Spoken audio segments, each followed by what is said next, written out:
کہ روح بھی جب بے چین ہوتی ہے، مضطرب ہوتی ہے، پریشان ہوتی ہے، تو روح چونکہ خود دکھائی نہیں دے رہی ہوتی، لہذا اس کی بے چینی اور اضطراب ہمیں نظر تو نہیں آ رہا ہوتا، لیکن بہرحال وہ اپنی جگہ پر موجود ہوتا ہے، اور روح کا اضطراب چلتے چلتے ذہن کو بھی متاثر کرتا ہے اور جسم کو بھی متاثر کرتا ہے۔ وہ اثر چونکہ ہمیں ڈائریکٹلی نظر نہیں آ رہا ہوتا، اس لیے ہم عام طور پر اس سے بے خبر رہتے ہیں۔ تو ہماری شخصیت کے یہ جو تینوں حصے ہیں، یوں تو تینوں ہی ایک دوسرے کو پر اثر انداز ہوتے ہیں اور ہر ایک کا ایک اپنا اثر ہے، لیکن ان میں سب سے زیادہ جو عمل دخل ہے نا، وہ ہمارے برین کا ہے۔ برین کے اندر آئیڈیاز ہوتے ہیں، اور برین کے آئیڈیاز کو ہی لے کر جسم نے ان پر عمل پیرا ہونا ہوتا ہے۔ چنانچہ جب برین کے اندر صحت مند خیالات ہوں گے، وہ صحت مند خیالات ایک طرف جسم کے اوپر بڑے پازیٹیو انداز کے اندر اثر انداز ہوں گے، اور دوسری طرف ہماری روح کے اوپر بھی خوشگوار اثرات ڈالیں گے۔ لیکن جب ذہن کے اندر آنے والے خیالات بیمار ہو جاتے ہیں، تو یہ بیماری خالی ذہن تک نہیں رہتی ہے، یہ انسان کے جسم کو بھی بیمار کرتی ہے اور روح کو بھی بیمار کرتی ہے۔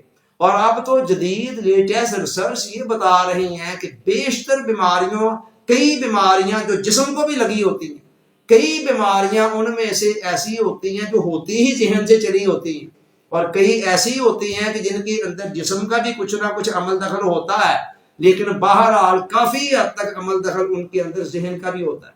آپ اس کو ایک مثال کے ذریعے سے یوں سمجھ لیں کہ جسم انسان کا جو ہے، اس کو اگر ایک گاڑی سے تشبیہ دے لی جائے، تو جسم جو ذہن ہے یا دماغ ہے، برین ہے، وہ اس گاڑی کا ڈرائیور ہے۔ اب گاڑی اور ڈرائیور کا کیا تعلق ہوتا ہے، آپ بڑی اچھی طرح سے سمجھتے ہیں۔ ڈرائیور اگر کوئی چاقو چبند تجربہ کار بیٹھا ہوگا ڈرائیونگ سیٹ کے اوپر، تو گاڑی کو خوش اسلوبی سے منزل مقصود تک پہنچا دے گا۔ اور اگر خدا نہ خواستہ ڈرائیور ہی بیمار ہے یا اس کو کوئی اور اپسیٹ ہے، پریشانی ہے، تو پھر آپ دیکھتے ہیں کہ گاڑی کا انجام کیا ہوتا ہے۔ تو یہ سمجھ لیں کہ جیسے گاڑی مکمل طور پر ڈرائیور کے رحم و کرم پر ہوتی ہے، جہاں اس نے بریک لگانی ہے بریک لگ جانی، اس نے گاڑی نے رک جانا ہے، جہاں چلانا ہے چل پڑنا ہے، اور جہاں اس کی رفتار بڑھانی ہے بڑھ جانی ہے، جہاں کم کرنی ہے کم ہو جانی ہے، جہاں دائیں یا بائیں مڑنے کی اس نے کمان دینی ہے، اسی سمت میں اس نے مڑ جانا ہے۔ تو گویا گاڑی مکمل طور پر ڈرائیور کے رحم و کرم پر ہوتی ہے۔ ایگزیکٹلی اسی طرح انسان کا جو جسم ہے، یہ بھی مکمل طور پر برین کے رحم و کرم پر ہے۔ چنانچہ اگر اس ذہن کے اندر تخریب بھری ہوگی تو جسم سے اسی طرح کے افعال بھی رونما ہوں گے، اور ذہن کے اندر اگر تعمیری سوچیں ہوں گی تو جسم اسی طرح کے کاموں کا سر انجام دے رہا ہوگا۔ تو میں نے بتایا کہ ذہن اگر آپ کا بیمار ہے تو پھر آپ کہیں کہ جی آپ کا جسم تندرست رہے یا آپ کی روح تندرست رہے، تو یہ کام بہت مشکل ہے۔ تو ذہن کے جو امراض ہیں، جیسے جسم کو امراض لگتے ہیں، اسی طرح ذہن کو بھی امراض لگتے ہیں۔ ذہنی امراض کو ہمارے ہاں نفسیاتی امراض کہا جاتا ہے، انگریزی کے اندر جس کے لیے سائیکولوجیکل ڈس آرڈرز کی یا سائیکولوجیکل ڈیزیزز کی اصطلاح استعمال کی جاتی ہے۔ یہ نفسیاتی امراض ہوتے ہیں۔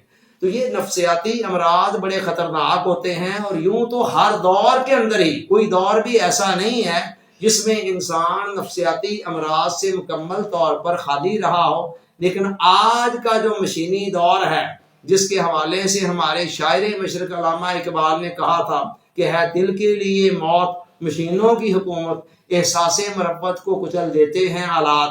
اس مشینی زندگی نے اور اس مشینی دور نے نفسیاتی امراض کے اندر بہت زیادہ اضافہ کر دیا ہے۔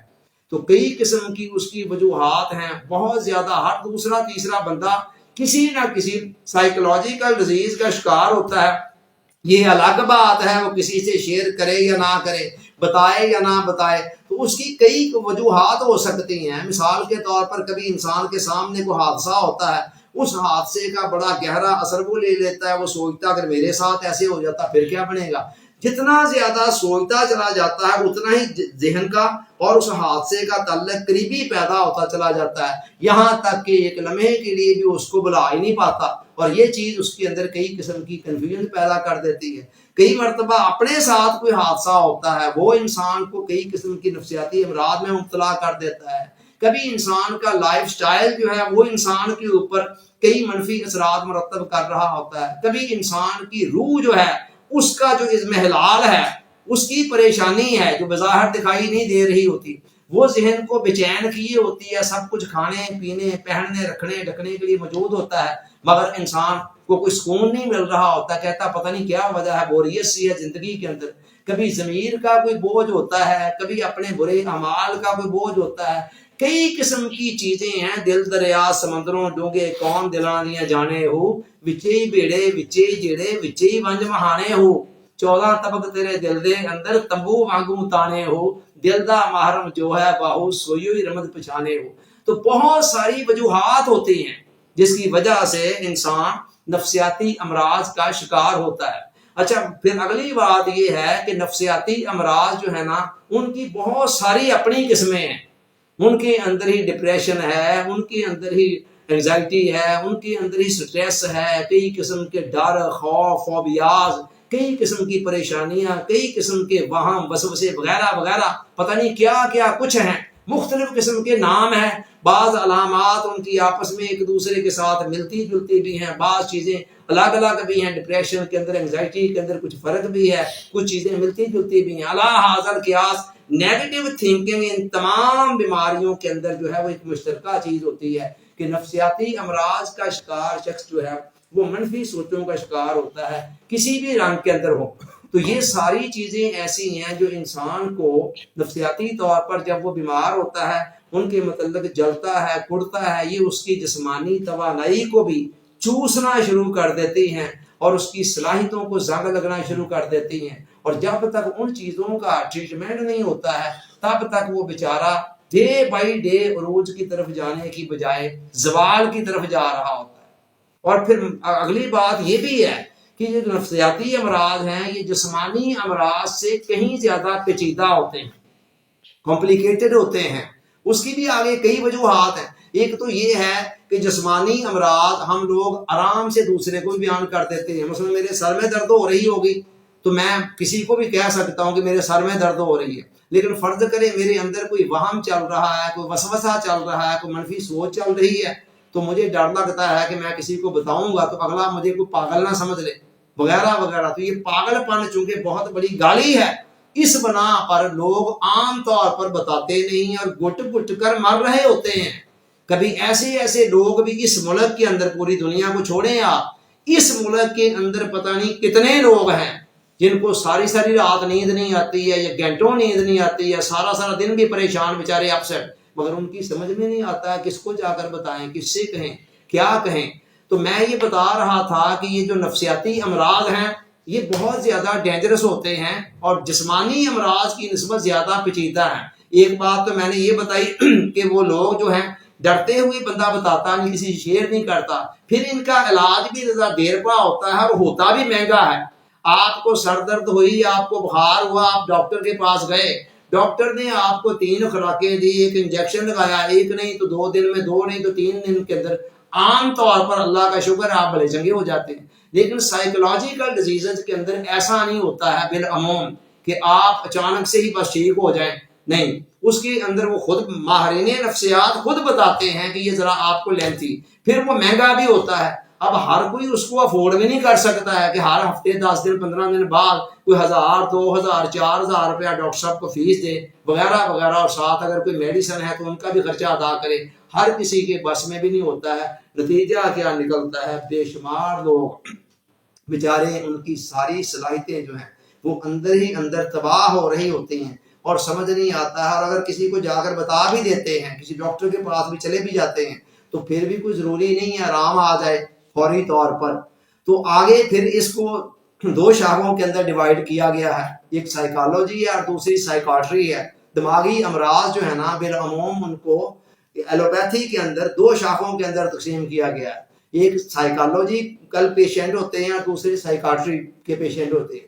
سائیکالوجی یہ ہے کہ بس انسان کے جو وہم ہیں، وسوسے ہیں، منفی سوچیں ہیں، وہی ہے جس نے ان کو الجھا کر رکھ دیا ہوا ہے۔ چنانچہ ایک ماہر سائیکالوجسٹ کیا کرتا ہے، وہ مختلف قسم کی اس کے ساتھ سٹنگ کرتا ہے، اس کی باتیں سنتا ہے، اس کے اندر جو دبے ہوئے خوف ہیں اپنی مخصوص ٹیکنیکس کو یوز کرتے ہوئے ان کو باہر لاتا ہے، اور دیکھتا ہے کہ اس کی پرسنالٹی کے اندر، اس کے ذہن کے اندر جو مائنس چیزیں چل رہی ہیں ان کی بیسک وجہ کیا ہے، جب اس کو دریافت کر دیتا ہے تو پھر اس کو دور کرنے کے لیے مختلف قسم کے ٹپس بتاتا ہے، ٹیکنیکس بتاتا ہے، تو وغیرہ وغیرہ پیشنٹ سے کہتا ہے کہ جی آپ نے ان پر عمل کرنا ہے۔ یہ سائیکالوجی ہے۔ سائیکاٹری کیا ہے کہ کئی مرتبہ یہ میڈیکل سائنس کا کہنا ہے کہ بعض اوقات ہماری منفی سوچوں کے پیچھے ہمارے اندرونی انٹرنل کے اندر، اندرون کے اندر کچھ ایسی تبدیلیاں، کچھ ہارمونز کے اندر ڈسٹربنس ہو جاتی ہے، کچھ ہارمونز کی کمی بیشی ہو جاتی ہے، اس کے نتیجے میں بعض اوقات امراض پیدا ہوتے ہیں۔ اگر جو نفسیاتی مرض کی وجہ ہارمون کی کوئی کمی بیشی امبیلنس ہو یا کوئی اور اس طرح کی کوئی میڈیکل وجہ ہو تو پھر کیا کیا جاتا ہے، پھر سائیکاٹرسٹ جو ہے وہ اس کا علاج کرتا ہے، اس کے لیے میڈیسنز ہیں، اور میڈیسن جتنی بھی ہیں اس حوالے سے بالعموم ان سب کے اندر ایک چیز مشترک ہے کہ وہ انسان کو سلاتی بہت زیادہ ہے۔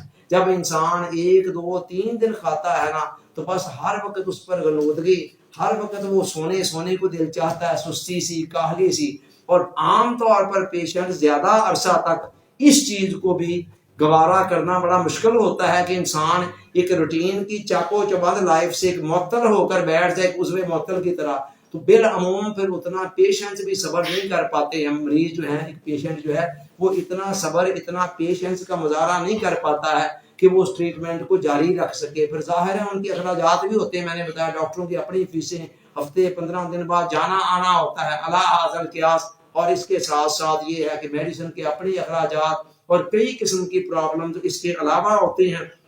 اور پھر المیہ یہ ہے کہ یہ سارا کچھ کرا کر بھی نا جو سائیکولوجیکل پیشنٹ ہے نا ان کی جو درست ہونے کی شرح ہے نا وہ بہت زیادہ حوصلہ افزا نہیں ہے۔ اچھا، بعض پیشنٹس کے اندر یہ دونوں چیزیں بھی مل جاتی ہیں۔ میرے خیال میں زیادہ تر پیشنٹ تو وہ جو نفسیات کے ہوتے ہیں نا وہ سائیکالوجی کی فیلڈ کے ہی ہوتے ہیں، کم لوگوں کے اندر ہارمون امبیلنس ہوتا ہے، لیکن بہرحال بہت سارے لوگوں کے اندر یہ چیز بھی ہوتی ہے، اور کئی ایسے بھی ہوتے ہیں جن کے اندر یہ دونوں چیزیں ہوتی ہیں، ساتھ کوئی مائنس سوچ جو ہوتی ہے اس کی وجہ سے مسئلہ بنا ہوتا ہے، ساتھ کوئی سائیکاٹری کا مسئلہ بھی پیدا ہوتا ہے۔ ایسے پیشنٹس کو پھر مشورہ دیا جاتا ہے کہ وہ دونوں سے ہی رابطہ کریں، وہ سائیکاٹری کے پاس بھی جائیں، سائیکالوجی کے پاس بھی جائیں، اور وہ ڈبل فیس بھی پے کرتے ہیں۔ تو میں نے بتایا المیہ یہ ہے کہ اتنی ساری فیسیں پے کرنے کے باوجود بھی بہت زیادہ حوصلہ افزا نہیں ہے کہ ادھر کوئی پیشنٹ جائے اور ادھر مہینے 2 مہینے کے بعد مکمل طور پر نارمل ہو جائے۔ کئی مرتبہ وقتی طور پر کچھ افاقہ پر آتا ہے اور پھر کوئی مہینہ 2 4 6 مہینے کے بعد دوبارہ انسان پھر لوٹ جاتا ہے ادھر، اور بعض اوقات میڈیسن جو ہیں وہ مستقل طور پر کھانی پڑتی ہے، جیسے ہی انسان نے چھوڑی تو پھر ساتھ ہی وہ چیزیں واپس لوٹنا شروع ہو جاتی ہیں۔ تو یہ بہت بڑا ایک المیہ ہے۔ تو اب بندہ کرے تو کرے کیا؟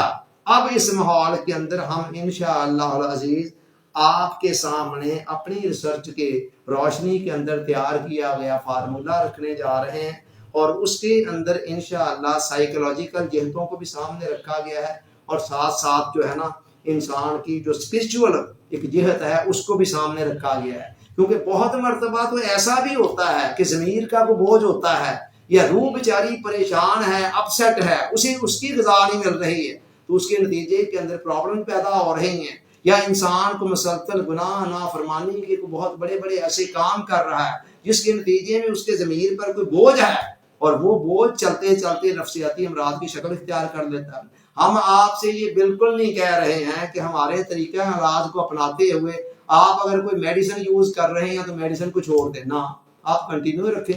اسی طرح آپ کسی سائیکالوجسٹ کے پاس کاؤنسلنگ کے لیے جا رہے ہیں، آپ ضرور کاؤنسلنگ دیں۔ ہمارا طریقہ علاج آپ سے یہ مطالبہ نہیں کرتا ہے کہ آپ ان چیزوں کو چھوڑیں، اس لیے کہ ہمیں پتا ہے کہ انشاءاللہ آپ تھوڑا سا آگے چلیں گے نا تو یہ چیزیں خود بخود چھوٹ جائیں گی، آپ کے اپنے انر سے آواز آئے گی، بس ٹھیک ہے اب مجھے میڈیسن کی ضرورت نہیں ہے، ٹھیک ہے اب پہلے میں 2 گولیاں کھاتا تھا اب 1 بھی کافی ہے، اور چلتے چلتے کچھ وقت بعد آپ کہیں گے اب 1 کی بھی ضرورت نہیں ہے۔